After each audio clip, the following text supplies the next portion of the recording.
Αγαπητοί φοιτητές, ή μάλλον πρώην φοιτητές, γιατί τώρα πια μας φεύγετε, αγαπητοί γονείς, είναι μεγάλη χαρά αλλά και τιμή για μένα να παρευρίσκομαι σήμερα εδώ με την ιδιότητα του Προέδρου του Τμήματος Μηχανολόγων Οχημάτων. Θα εκφράσω όμως μερικές σκέψεις, περισσότερο ως καθηγητής παρά ως Πρόεδρος. Οπωσδήποτε η μέρα αυτή είναι σταθμός της ζωής σας, αφού μια μακροχρόνια προσπάθεια έφτασε στο τέλος. Η διαδρομή προς το σταθμό αυτόν, οι σπουδές σας δηλαδή, σας εφοδίασε με γνώσεις και εμπειρία. Γνώσεις πάνω στο αντικείμενο των σπουδών σας, αλλά και γενικότερα βιώματα. Μην ξεχνάτε ότι στη διαδρομή αυτή είχατε καθοδηγητές μεν τους δασκάλους σας, αλλά συμπαραστάτες τους δικούς σας ανθρώπους, τους γονείς σας, τους άλλους συγγενείς και τους φίλους.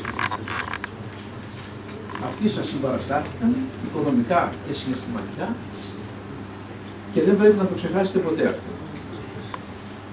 Βέβαια, ο σταθμός αυτός που ανέφερα αποτελεί την αρχή για μια νέα πορεία. Μια πορεία ίσως πιο σημαντική. Επειδή εγώ είμαι και καθηγητής εδώ στο τμήμα, σας καλωσορίζω και στις εγκαταστάσεις του τμήματος. Χαιρόμαστε που φιλοξενούμε την ορκομοσία ενός αδελφού τμήματος. Είμαστε όλοι μηχανικοί. Τα παιδιά βέβαια που ορκίζονται σήμερα και αποκτούν και επίσημα αυτό το τίτλο. Συγχαρητήρια παιδιά. Ξέρω ότι είχε δουλειά αυτό το πράγμα για να καταλήξετε σήμερα να είστε εδώ. Επίσης ξέρω ότι σας παιδεύουν αρκετά και οι συνάδελφοι και στο τμήμα οχημάτων, αλλά ο στόχος είναι ένας, να είστε όσο το δυνατόν πιο έτοιμοι να ακολουθήσετε τον επόμενο δρόμο που θα πάρετε μπροστά σας. Γιατί ο επόμενος δρόμος μπορεί να είναι η αγορά εργασίας, μπορεί να είναι σπουδές, περαιτέρω, και τολμήστε το αυτό το πράγμα, αν έχετε όρεξη. Πάντως να ξέρετε ότι έχετε γνώσεις, ότι μπορείτε να ανταποκριθείτε σε πάρα πολλές προκλήσεις από εδώ και πέρα.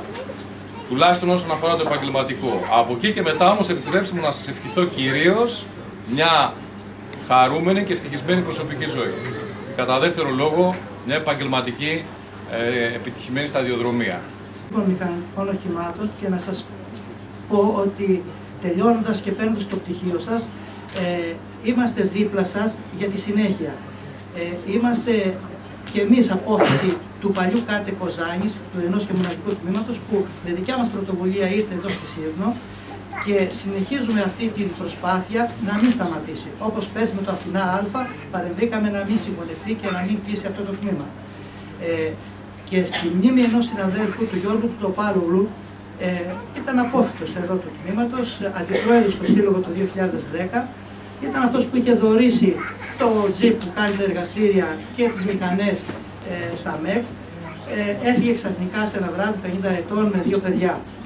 Εμείς στη μνήμη του καθιερώσαμε αυτό το βραβείο και σε κάθε ορκομοσία παρευρισκόμαστε εδώ να απονείμουν στους 2 πρώτους συμβολικά ένα βραβείο και μια επιταγή των 100 ευρώ, μια ελάχιστη οικονομική βοήθεια στους 2 πρώτους.